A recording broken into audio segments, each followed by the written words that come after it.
All right. Well, Eric, I don't know if she warned you. I don't know if they told you. We do something at the start of every interview. We call it the over the top intro.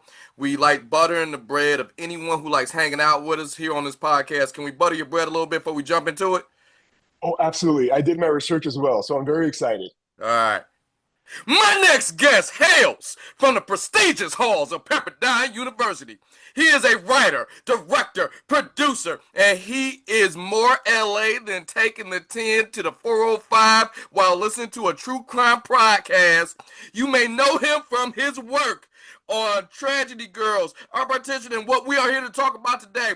Be nice, making his world premiere Saturday, June 21st at 11 p.m. in the midnight shorts at the TCL Chinese Six Theaters on Hollywood and Highland.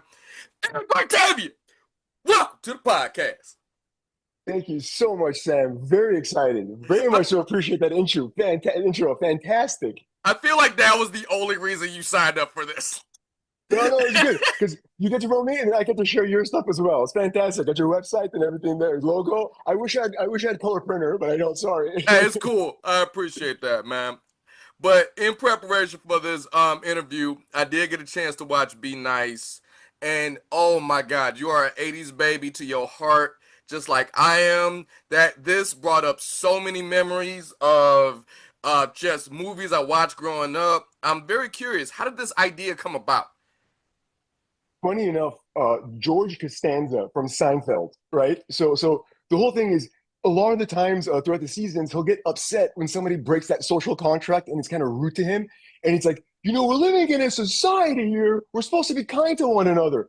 And I don't know why they're always stuck in my mind the entire time, right? So, and lately, kind of like society's kind of gotten a little bit brazen. People aren't really being as nice to each other. So it's getting more and more relevant. So I kind of like decided, what if there was some sort of an entity kind of enforcing that social contract where everybody has to be nice to each other? So that's one side of the idea. And the other side of the idea on the same one is, when does the victim turn into the bully? Like, where is that fine line of kind of like, my reaction to you, is it too powerful? Did I lure you into this? What's going on? So it's a lot of mixes of kind of like deep thoughts, but hidden under a very simple, kids fighting over candy and a monster under the bed.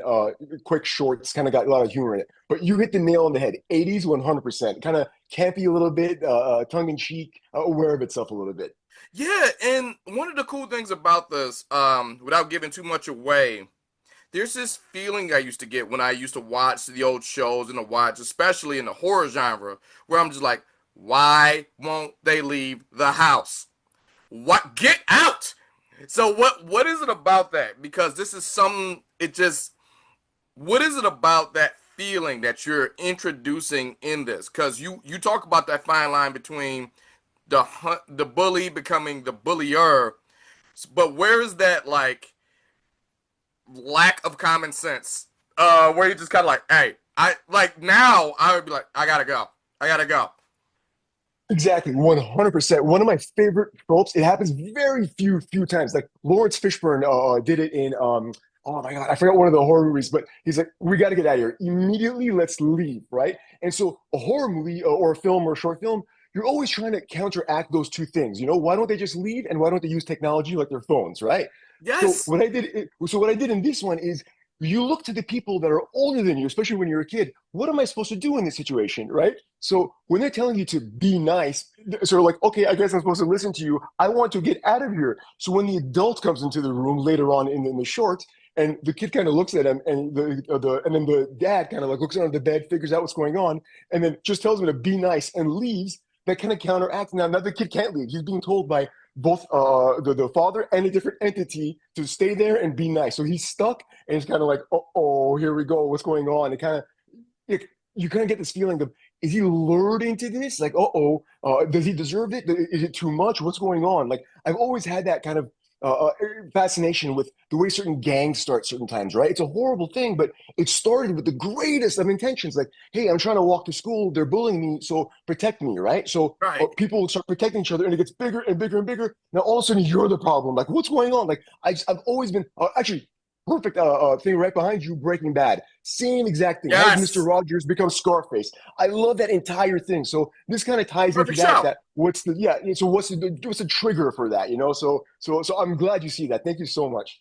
All right, so when you are making this movie and you are just hitting tropes one after one after one, especially activating a lot of my childhood horror movie trauma growing up, what was the most challenging part about this, about making this short?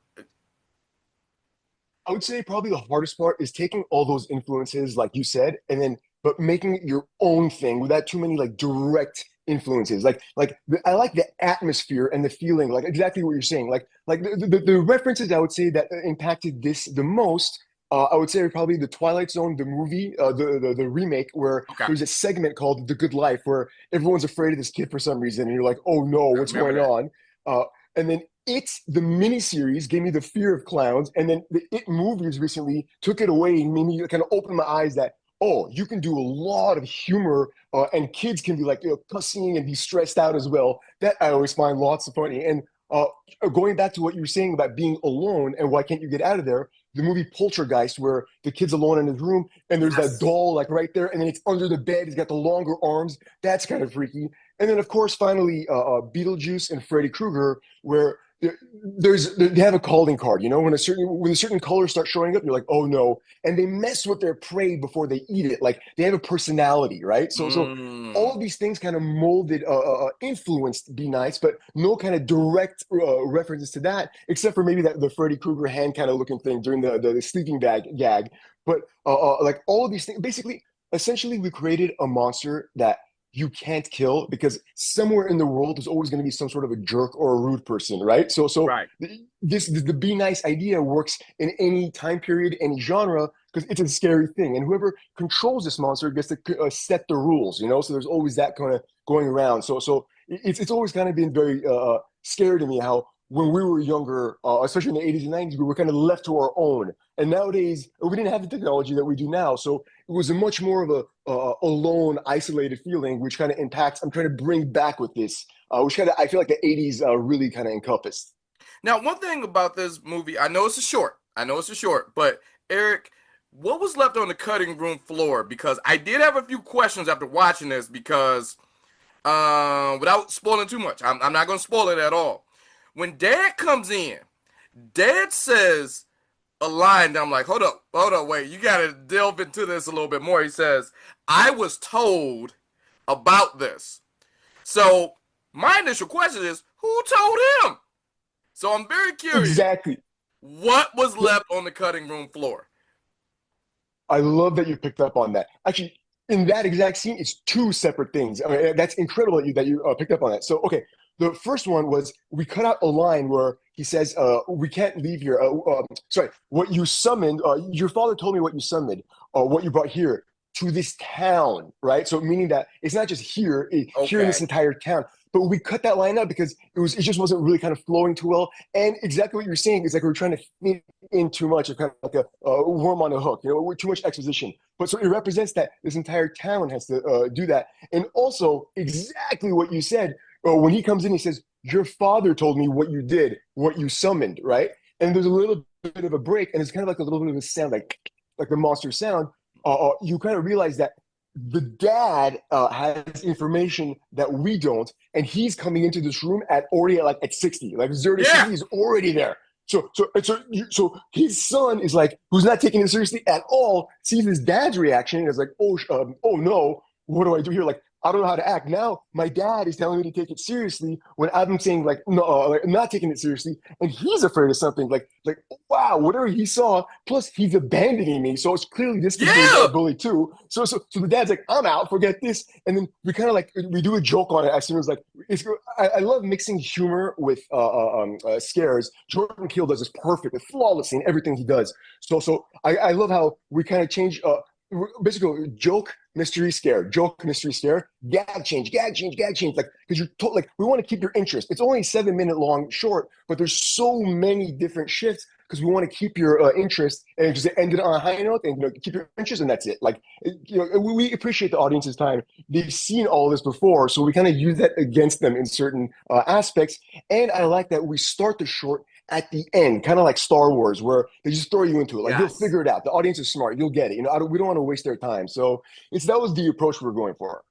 All right. Well, Eric, I know we're up against it. I got one more question. Um, Saturday, the 21st, is the big premiere, world premiere. I always love asking this. What do you want the audience to take away from this film? Honestly, I want the audience to enjoy it. That's the thing I want the most, to have fun. I remember when I used to go to a theater and as soon as it started, you were into it until it's done, right? So, but you didn't never let me look at your watch or anything like that. So I just want them to be entertained and that's it. And later on, when they go home, and maybe a month later, something happens in society, they're like, huh, that would be funny if I had that monster on my side right now. I would create the rules to kind of do Yes. this, right? And I also want the audience to know that I am going to learn from them. Dances with Films has given us an insane opportunity here that I get to see my stuff in theaters. Like that is, people can't pay to have something like that happen because I get to see what works and what doesn't from the audience. So it's absolutely a giant education and learning experience for me as well. And I'm super excited, especially this being the first thing I've ever written, directed, produced at the same time. So it's I'm very surprised, and honored, and excited. Well, we had a great time. Eric, this has been a treat. I gotta say, I know we were up against it, time crunch and all that other good stuff, but you are welcome back to this podcast anytime you want to talk about some of your future works.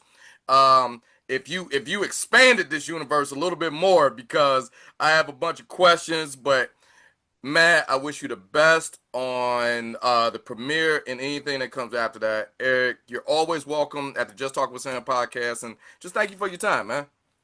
Thank you so much, Sam. I really appreciate your time. This is fantastic. I had a fantastic time. And for sure, the more things that come out, I'll absolutely contact you because this was fun. I very much so enjoyed this. Thank you. And I see you do your homework. You printed it out. I see you do your Absolutely. homework. So thank you so much. We'll talk to you next time, Eric. 100% sounds good. Thank you so much, Sam. Have a All great right. day. Bye. Thanks, Bye. Sam. Bye.